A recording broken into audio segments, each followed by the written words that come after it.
Welcome to the Super Coach Show. Every week we come to you live, coming in hot today. Come to you 3 p.m. Eastern Standard Time on the Whatever It Takes Network. I'm Coach Micheal Burt, the Super Coach. That's a cross between a former championship coach who has an entrepreneurial mind and Brock Patterson, the Optimizer. Burt. Part Jerry Maguire, part Don King, part Jack Welch. Today we're coming to you live from Murfreesboro, Tennessee at the Burt Center. And what we do here at the Super Coach Show is we want to really multiply three things: your life, your money, you got it, your business. And a good coach, a good super coach, wouldn't be that good if he didn't find the kryptonite in your life, because we all got some kryptonite. Now today, this morning, Brock, I have already been with one of the biggest mortgage firms in the world, in Churchill Mortgage. Yes. Teaching their managers how to be coaches. They were live simulcasting it around the world this morning, had a live audience and had people all over the country. And then this afternoon with the Dan Elam real estate team, teaching them explanation of services, and excited to be in studio with you today. Every week we come to you at 3 p.m. on the Whatever It Takes Network. We also come to you on iTunes. You can listen, search the Super Coach or Super Coach Show. And we come to you on Podcast Republic and obviously at CoachBird.com. Today we're talking about one thing that should pique your attention. Because if you've ever had dreams and aspirations of really taking your business to a ridiculous, sick level, and I know I do, because if there's one thing I stay up at night thinking about, it's how can I build a scalable enterprise that is making money 365 days a year, 24 hours a day, 7 days a week. How can we build a business that would earn $1 billion in income? I didn't say milli. No. I said Billy. Today we're talking about Billy Killers. Billy Killers. So this show, in my opinion, is about one thing. It's about mind expansion. How do you expand your mind to build a business? And I know we're not there yet. There are 800 self-made billionaires on planet Earth. And I know that because I've been reading this book. And Brock, I believe the name is Svokla. John Svokla. No offense to you if we screwed it up. And Mitch Cohen. And the book is The Self-Made Billionaire Effect. How extreme producers create massive value. Now, I picked this up in an airport just the other day because I was going through. Every now and then I'm known to pick a good book up. Oh, yeah. And I don't care if the book costs $25 or $50 or $75. If I get the mindset of a billionaire, right, what is that book worth? If I go back and start scaling my business to where it starts earning $10 million en route to $1 billion, then what's the book worth? So I picked the book up, and it got me thinking. People are fascinated by billionaires. Oh, my gosh. Completely. And I don't know. Yeah. I personally don't know any billionaires. No. Personally. Right. They tell us that there is one that lives in our home city. I'm going to try to track him down. And it is a male. But when you think self-made billionaires, that means they did not inherit it. That means they went from scratch, from zero, zilch, to a billy killer. That's huge. To $1 billion, not necessarily personal income, but of a business that earns $1 billion. So when you think about this, I think the show is about mind expansion. Sure. How do you create enough value for the world that the world would compensate you over $1 billion? Now I was at Dan Elam real estate team today, one of our clients, and he said at one time he read The Billionaire Real Estate Agent. And it was an agent who had sold over $1 billion of volume. Strong. Okay? So it first starts in the mind with how you think, and then is executed through a series of decisions that you make over what could be a decade or more. Now, this is where the 10,000 hours of practice comes in. Okay? Just as Facebook started in the mind of a 19-year-old. And so, too, where there are the minds of over 800 people that have self-generated businesses of $1 billion or more. So today I've cleverly and successfully and sexily, if that's a word, sexily, titled the show The Billionaire Blueprint. If you and I and the viewers who watch us on Grant Cardone's network are going to go out and build a $1 billion business, how will we do it? Some people aspire to make $1 million. Right. But I think if you talk to any millionaire out there, Cardone himself, they will tell you that once you make $1 million, you're going to be disappointed. Not even close to being happy. With inflation, yeah, taxes, the erosion of the dollar, the up and down economy, you'll actually figure out that $1 million may not even be a drop in the bucket. It may be more than you're making now. Yeah. But it ain't enough. But what about $1 billion? What about $1 billion? What kind of freedom and flexibility could $1 billion buy you? See, the rich, they don't work for money. Right. A lot of people think we work for money. We don't work for money. No. What the rich work for is time, mobility, freedom, energy. It's a new American dream. The ability to do what they want to do. That's why when you see billionaires, how most of them dress, man. Oh, yeah. Richard Branson, blue jeans, no socks, shoes. Steve Jobs his salary was $1 a year at Apple. He didn't work for the salary or the paycheck. Same black shirt. Same black shirt over and over and over, okay? So billionaires work for time, freedom, convenience, opportunity. They work for lifestyle. Mm-hmm. They work to be able to wake up and do what they love doing. They work for impact. So today we're going to look at billionaires, many of whom you study or heard of, for something that's made something massive, because they create value that touches millions and millions of people. Right. When you think of a billionaire, and we talked about, you and I don't know any personally. Right. But what comes to mind for you when you think about a billionaire that's optimized over $1 billion of assets? The first place I go is Shark Tank. I'm looking at all the sharks in the Shark Tank, and I think about hearing their stories. It sounded like they grinded it out early on. Yes. They built a business that was successful, that met customer demand. They grinded it out, but then they had an exit strategy. Yes. So I think exit strategy, accumulating wealth, is how they got to that billion. Yeah, and I had a buddy that just built and sold a business for a couple $1 million, and he's 40 years old. Right. And you know where he's at now? He's in the Florida Keys, baby. I saw that. In the middle of the the winter. I'm like, man, I'd like to go. Well, if I just cashed out a couple $1 million, then I'd like to be down off the Florida Keys. So when you think about this, here's one thing I want you to be thinking of, because to me this is about business design. There's not an idea that I think about today, Brock, that I don't think about scalability. Sure. I don't think about franchising.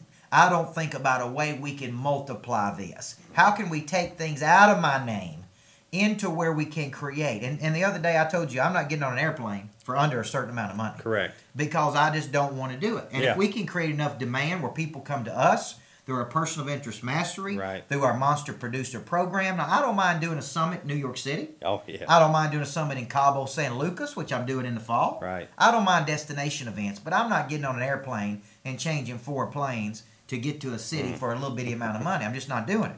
So here's what I want you to think about. Kiyosaki, he's probably worth 80 to 100 million, built the rich dad companies, used to say this: a business is designed before there is a business. Right. If you poorly design your business, that business will always be limited and have to be recalibrated. So lots of people put their businesses in their name. Right. Micheal Burt Enterprises, right? They have products that are totally dependent on you. Absolutely. But that's not how billionaires think. Billionaires think in terms of big things. So let me give you 3 quick steps here.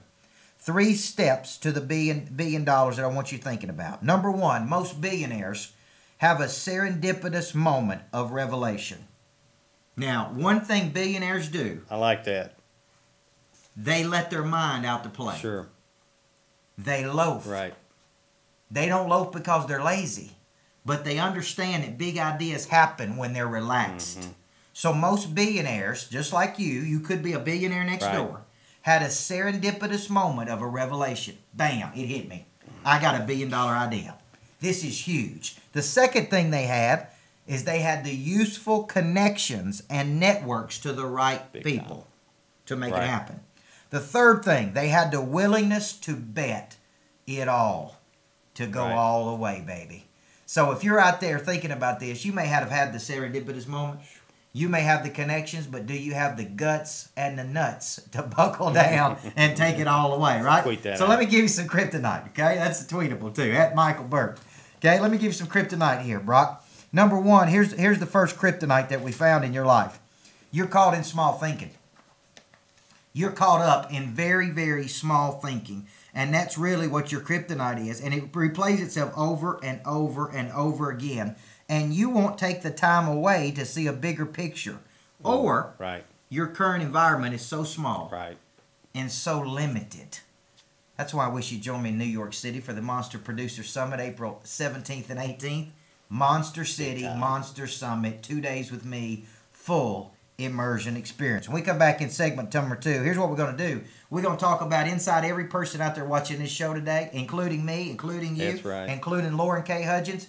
There's a rich kid and a poor kid in every single person. There's a stud and there's a wimp in every one of us. How do we get that stud and that rich kid to win more often? You're watching the Super Coach Show, and I'm Coach Micheal Burt. Alongside me, the optimizer, Brock Patterson. Hi, I'm Coach Micheal Burt. I'm the Super Coach. That's a cross between a former championship coach who has an entrepreneurial mind. You know, I started coaching at 15 years old, was coaching at a large high school at 19, and a head coach by 22. By 31, we'd won a championship in over 220 games for about an 80% winning record. Along the journey, I learned some key important things that can help you as a coach out there. I put most of that in a book called The Anatomy of Winning with Coach Rick Insell, 10-time championship coach and Hall of Fame coach. Also put it into a book called The Inspirational Leader, How to Be a Leader People Choose to Follow versus Have to Follow. And my very first book I wrote at 25 years old, Changing Lives Through Coaching, because I think a good coach can change your life. As coaches, guys, we want our players to get better. Here's my question to you. When's the last time you got better? Pick up a copy of any of my books at CoachBurt.com. Welcome back to the Super Coach Show. I'm Coach Micheal Burt, the Super Coach. That's a cross between a former championship coach who has an entrepreneurial mind. You can find me at CoachBurt.com. Follow me on Twitter at Micheal Burt, Micheal, because everybody needs a good coach in life. Follow at Brock Patterson, the optimizer, my agent, who is booking some speaking engagements. You might have $1 billion month this month when it comes to pretty strong, speaking engagements. He's booking some big gigs. If you want me to speak on any of my 10 books or any of our big subjects, just email us in info@coachburt.com. Brock Patterson will call you and work out the details. Jerry Maguire, help me to help you. Today we're talking, how do you go inside the mind of a billionaire?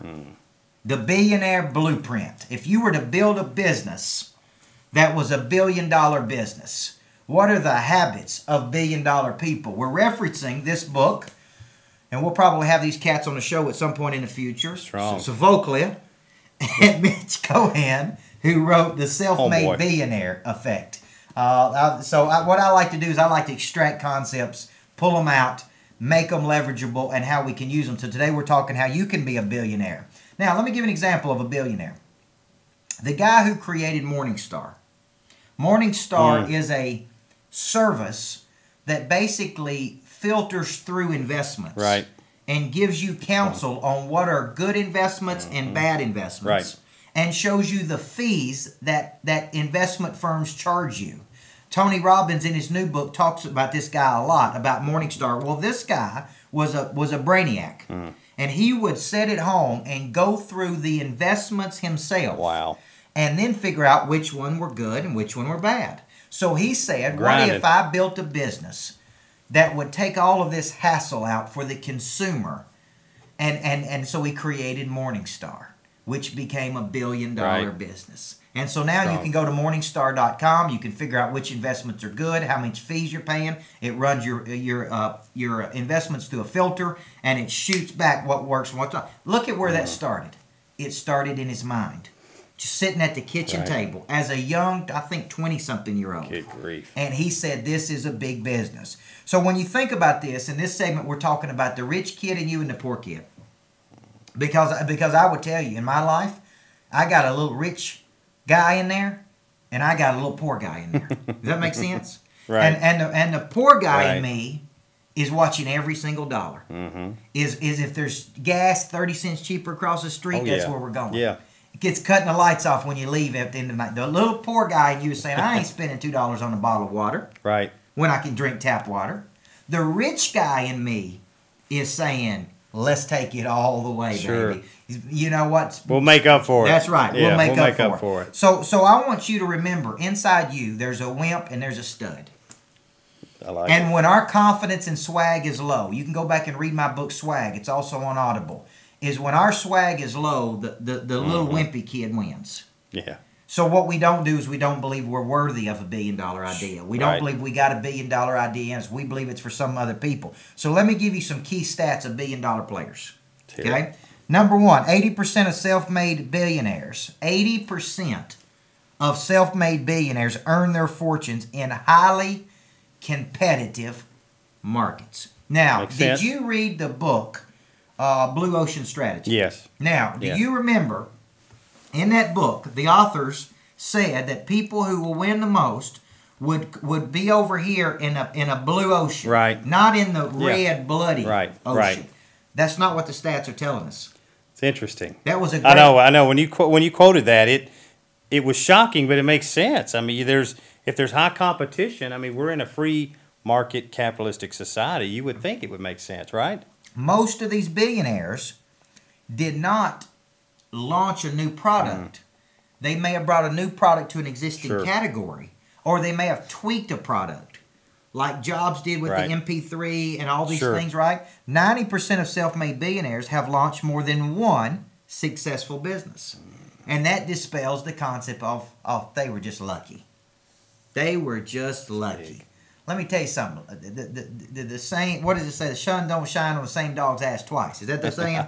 Or a blind squirrel will find an acorn every now and then. Right. But when it comes to being a self-made billionaire, I can't imagine that if I became a billionaire, you became a billionaire, you look back to me and said, man, it was just luck. Yeah.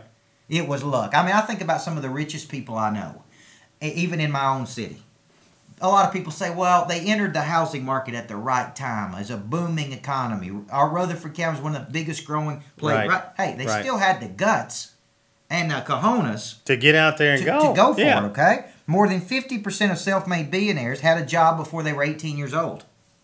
Okay? And I know you got your son doing work. Yes. He gets compensated for work. So give the viewer an example. Lauren's got small kids. I've got a small daughter. You know, but your son's 12, 13 years old. 13, yeah. Most of the billionaires, 90% of them had a job before they were 18. I believe that. So give a parent some examples of what they could be doing with their kids. Well, you know, my son, for instance, Braxton, took an interest in doing Photoshop and picture editing and those kind of things. So early on, he was helping our business create different images and graphics that go up that we can use on Twitter and Facebook. So I have started to use him. He gets paid every week to do images. The stuff I post on Twitter, the stuff I do on Facebook. I mean, he's getting compensated for it, and he's getting compensated for his value and not his time. That's right. And he enjoys doing it. Yeah, loves it. So if you're a parent out there, 90% of the self-made billionaires started a job and were getting compensated when they were young. So when you think about this is important. 30% had launched their first venture before 22. 75% before age 30. They had lots and lots of practice.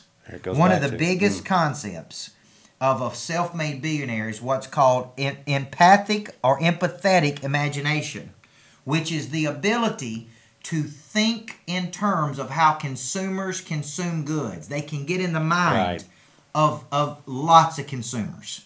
So they have an imagination that says if we could build a product, 1 million people would buy it, and it's this product right here. 75% of the self-made billionaires had direct sales experience, which underlines the ability of selling or being sold. 70% understood and had ownership of a profit and loss before 30. One of the big traits of billy killers is the ability to sell and negotiate. They are great salespeople and they're great negotiators. Self-made billionaires operate in a world of duality. Okay? They're able to integrate ideas and actions that most individuals keep separate. So I call it extracting. See, a self-made billionaire has the ability to hold two opposing viewpoints in their mind at the same time. Right. That's the duality. So I can think this way and think that way at the exact same time, and it doesn't affect me, okay? So what did we learn from these statistics, Brock? Here's what we know. They can hold multiple ideas, multiple perspectives, and multiple scales at the same time. I would tell you, I'm 38 years old, and I am just now beginning to think in terms of scale. Right. Every thought that goes through my mind is, can we license it? Can we franchise it? Can we multiply it and duplicate it? Absolutely. And I'm 38 years old. Right. I didn't start that way. I thought as an hour's worth of input drove an output back, sure. Which is how most Americans think. Right. You'll never be a billion-dollar player if you think in terms of how much money I make per hour. You think in terms of building something that will affect millions of people. Right. Okay? Here's what we learned. There's a rich kid and a poor kid in every single person. Mm-hmm. There's a rich kid and a poor kid in every single person. Small business person starts early with concepts and gets involved with sales. They hold multiple ideas in their mind. They have the ability to see things in a grander, bigger scale. See, where they're currently at is just a transition moment. Right. It's just a transition point. They know they're on to something bigger. And that's kind of how I feel. You know, when you hear people talk about, and I'll give you the kryptonite in just a second. When people talk about this is a transition year, I almost am starting to feel like this is a transition year for me. Right. Is that we want to go out and drive our massive sales goals, which is above the $1 million mark for people watching. But at the same time, I feel like I'm in a transition to something much bigger. Sure. More scalable. That's good. More sustainable. Less dependent on me. And so here's some of the kryptonite that you're going to have as you start thinking in terms of a business is designed before there is a business. The poor kid in you wins a whole lot. If you got some kryptonite, right, here's what it is. The poor kid in you is winning more than the rich kid is, right? Most likely because of your scripting, yes, and your past, you're hardwired in scarcity. This hardwiring will not allow you to think like a rich person. Rich acquire assets and build scalable businesses. Poor and middle class put an hour in for an hour back. They don't think in terms of scale. So because of this poor kid that's in you, you're always retreating and contracting versus expanding. What's the coolest thing you've got so far out of the show? I think the big thing that people really need to realize, that hour in, hour back. You know, I think maybe 50 years ago we were at a time where we traded dollars and hours, back and forth. But I think we really need to look at it in value.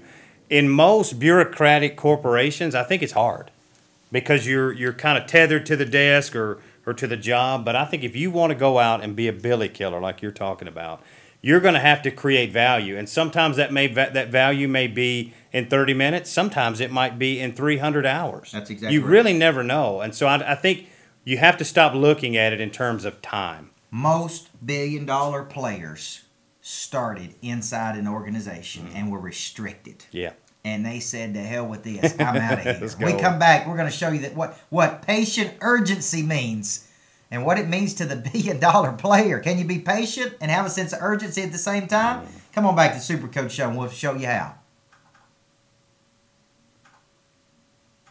2015 is the year of the monster. I'm talking about a legendary creature that combines multiple skill sets to dominate a market. You see, I got a new coaching program, and I'm looking for people who want to have a monster year. Once a month coaching program for 3 hours with other like-minded monsters in a structured environment with key measurable outcomes and lots of accountability. You see, the Monster Coaching Program is coming, and we've already got 22 monsters signed up. Will you be in the class? Are you somewhere else in the country? No worries. We'll be live streaming this with workshops every month online. You can come into Murfreesboro, Tennessee, where our monsters will be every single month for 3 hours. We also have two destination summits, one in New York City in April and one in Cabo San Lucas in the fall, and then a big celebration. If you're interested in being a monster, come on and join us. You get the Monster Producer Planner, you get the book, you get the app, and you get me coaching the heck out of you to be a legendary creature that combines multiple skill sets to dominate a market in 2015. Go to monsterproducer.com.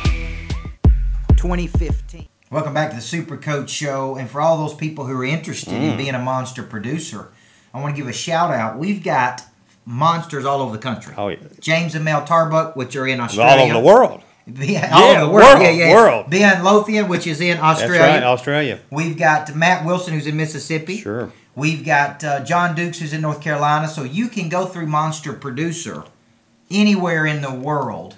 And trust me, the seeds of greatness is being planted there. Shout out to all of our Monster producers. You can come in person and spend the day with me once a month. Online, go to monsterproducer.com. If you can't do that, here's what I want to encourage you to do. 2 days with me in the Big Apple, April 17th and the 18th, Monster Producer Summit, 8 hours, total immersion. We'll work hard, we'll play hard, and you're going to be there with other like-minded people who believe this, Brock. A monster is a what?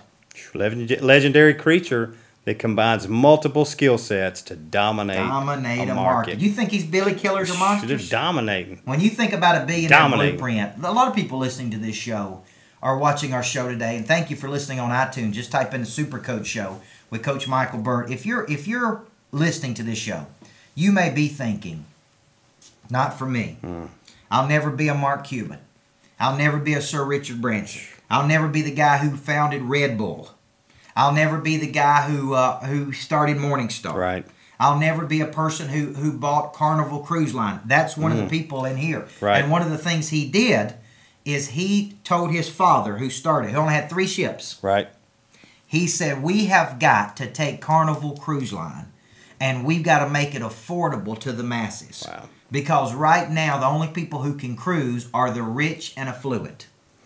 And if we can make this product available to more people at a great price point, then we can make millions and billions of dollars. And that's exactly what he did. They eventually acquired Holland, Princess Cruise Lines, Royal Caribbean, all of these other companies that are part of the Carnival brand. They brought something to a new price point. So Dominating. And they dominate that space. So when it comes to this, if they could just keep them from crashing or wrecking and running over an iceberg, they'll be in good shape. Now, in this segment, here's what we're going to talk about. 2 things. The concept of patient urgency. This was a new one to me. I got a sense of urgency, but I do not have a sense of patience. Right. And so what I found by studying self-made billionaires is that they have a term called patient urgency. This is where you are able to operate simultaneously at multiple speeds and time frames. You know you can't control the breakthrough or the timing of the idea as it comes to you. That's big. Self-made billionaires work fast. They work slow. They work in all these modes at the same time. They prepare to strike when opportunity presents itself. So they sit back and watch. They're patient. Yeah. And then when opportunity strikes, they're urgent. Right. So when you think about this, here's the way I look at it. We've been preparing our whole life for this. Sure. It's interesting when you have an opportunity and you can say, I've been preparing my whole life. Amen. For this opportunity, right? Because the person that doesn't think like this gets up and goes to work, puts an hour in, gets an hour back. What they're not doing is they're not stepping back and landscaping the market. And then when the market shows the sign of an opportunity, like this cat that started Carnival Cruise Line, he saw an opportunity, says we can take this to a whole new market. One of the reasons we're going to bring our School of Greatness to the market for kids is because most people talk about what they need to do for kids. We're going to do something about it. We're going to have a product for kids that teaches them all the things they'll never learn in school called the School of Greatness. We're going to bring it out in a few. Right now it's in a workshop format, but it will be an after-school program, eventually a summer camp. Who knows? Eventually a school. And so, and here's the way I see it, though. There'll be a School of Greatness in Nashville, Tennessee, and in Charleston, West Virginia, and in Miami, Florida, and Los Angeles, California, begins and in the Detroit, mind. Michigan. You see, the Billionaire Blueprint says there won't be one School of Greatness in our city. It'll be multiple ones, okay? So if you'll look back into your past, what have you been preparing for your whole life? Because every one of these Billy Killers, they had some type of experience in their past that all of a sudden comes to the forefront. Right. And then it becomes very obvious. This is why I've been preparing, okay? Let me stop you. I'm going to ask you this. This is going to be right in your wheelhouse. I think a lot of people feel this way. You mentioned when you talked about you're operating in different modes, fast, slow, patient. What do you say to the person who's like you that says, look, I got to go full speed all day, every day. If I'm not going full speed, then I don't feel like I'm working. Because there's a lot of research out there that says basically you're just active but not active. How do you balance that? The older I get, here's what I'm starting to understand. When my mind is free, it even talks about it in the book, time pressure is a idea killer. Right. When you have a lot of pressure on you constantly to perform, it actually suppresses ideas. Right. So what I'm starting to build in my life is these periods of like an entertainer. Yeah. I operate like an entertainer. I'm on stage so many days, and then I'm off stage so many days. Good. And so you'll see me this week. I work Monday through Thursday. I'm flying to Florida on Friday and staying in Florida Friday to Monday. I'll let my mind decompress. Well, here's what will happen. When I let my mind decompress and I'm not going at this all-out pace, guess what will happen? I'll have the vision for the scalability of School of Greatness. And I think that's what the audience needs to hear, right? And that's what these guys are saying. Yeah. The stats support this. That billionaire people, the reason they seem relaxed and they go and they wear comfortable clothes from time to time is because they know that ideas don't happen in a box behind a desk. They happen at night. They happen at 30,000 feet in the air. They happen in the shower. And so you have to give yourself this concept of patient urgency. Is you study it, you think about it, you deliberate on it, but when opportunity comes, you jump on it. Now, the other thing I want to tell you is you got to cultivate the biggest thing to become a billionaire, which is what's called inventive action. And this is from the book Self-Made Billionaire Effect. Inventive action is the art. Let's see if I can find it. It's the ability to take an idea and see it through to its logical conclusion.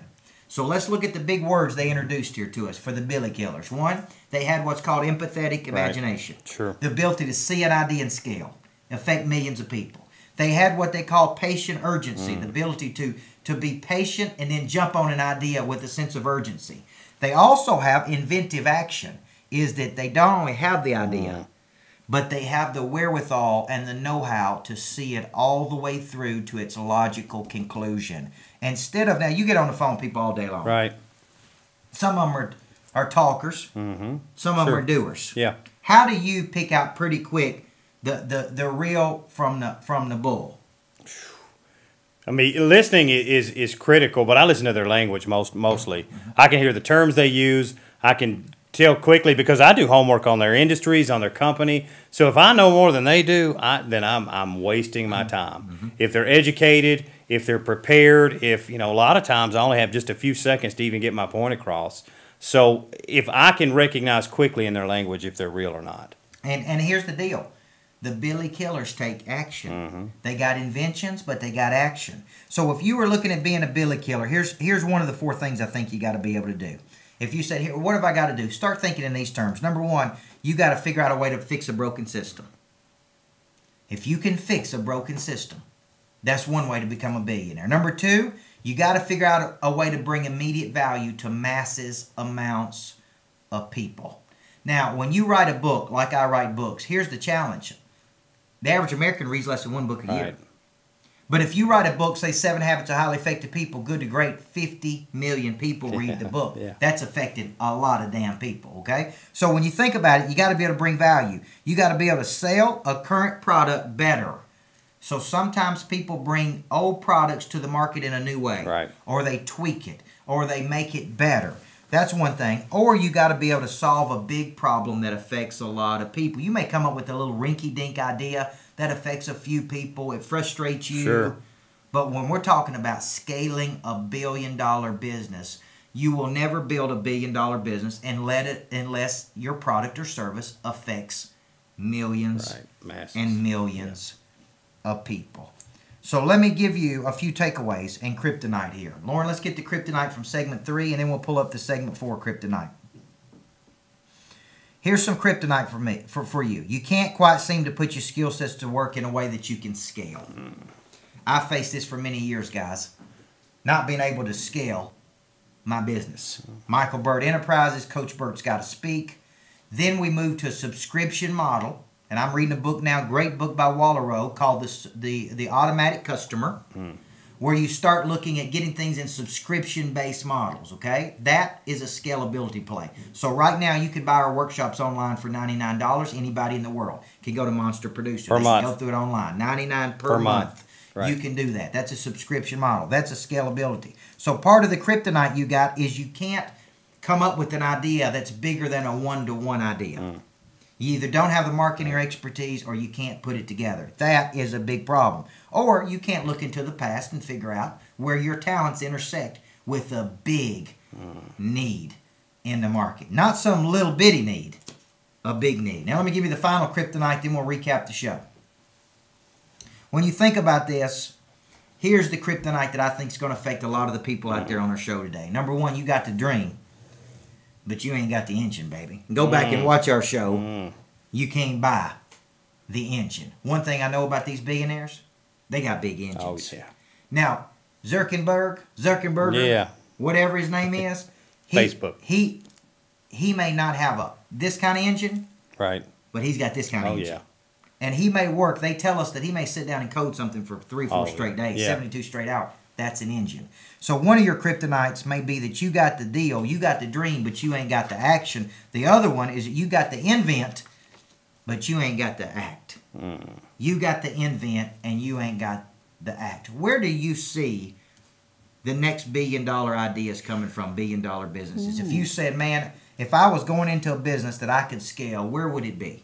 I think you're going to see something, and it's already happening, revolution in like patient healthcare, something with science there. I think you're going to see some big major leaps. You got to think, 20 years ago, we didn't believe we'd be where we are today. In 20 years, we're not going to be able to even closely imagine where we're at. I think healthcare, something huge is going to happen. So when you think about this, fix a broken system, add value, solve some kind of big problem. But here's a recap of the show. Think Billy Killers. You must start thinking in terms of masses versus a few. You got to start thinking in terms of, getting one customer is great, especially if you need one. But think in terms of millions of customers, hundreds of millions of customers. Some of these people, for example, Netflix, 8 million subscribers. Yeah. Amazon Prime, hundreds of thousands and millions of subscribers. That's how you have to be thinking. Number two, think scalable with this empathetic imagination. Think in terms of how many people would use this. Not one person, 2 person, 3 people, millions of people. That's the ability to see a product on down before other people can see it. Think patient urgency, the ability to move at different levels, different paces. Give yourself some mind to step back, think, relax some. Think you're always preparing to strike when opportunity hits, okay? Think inventive action. It's no good if you ain't got the engine, man. Billy Killers got big engines. They got big engines. Think bigger versus one-to-one. And here's the final thing I would say, is think I am sick of the little poor kid inside of me winning. I know there's a diary of a wimpy kid. You got a little wimpy poor kid inside of you that's fighting you on everything, and it thinks in terms of scarcity versus abundance. You got to start letting that rich kid win more. Hope you come back next week when we talk about the Greatness Factory. We're going to talk about in next week's show how when people come into something, Brock, you can actually build a system and a structure so strong that it pumps out greatness from all walks of life. You've been listening to or watching the Super Coach every Tuesday, 3 p.m. at the Whatever It Takes Network. I'm a Super Coach Micheal Burt, and this is the Chief Optimizer, Brock Patterson. Hey, this is Coach Micheal Burt, and I have a prediction. Within the next 5 years, every manager in the world will have to become a coach. A good coach will do 3 things for you. They make you have conversations you don't want to have. They make you do some things you don't want to do. They'll help you become something you didn't think you could become. This transition, what I call the coaching revolution, prompted me to create a program called Turn Your Managers into Coaches. What we want to do is drive up engagement, drive up production. We want to become a manager other people want to follow. If you've got managers out there that you want to turn into coaches that engage people in systematic behaviors that allows them to do something tomorrow they simply cannot do today, pick up the phone and call us, 225-8380, 615-225-8380, or email us at info@coachburt.com, and we're going to teach you how to turn your managers into great coaches.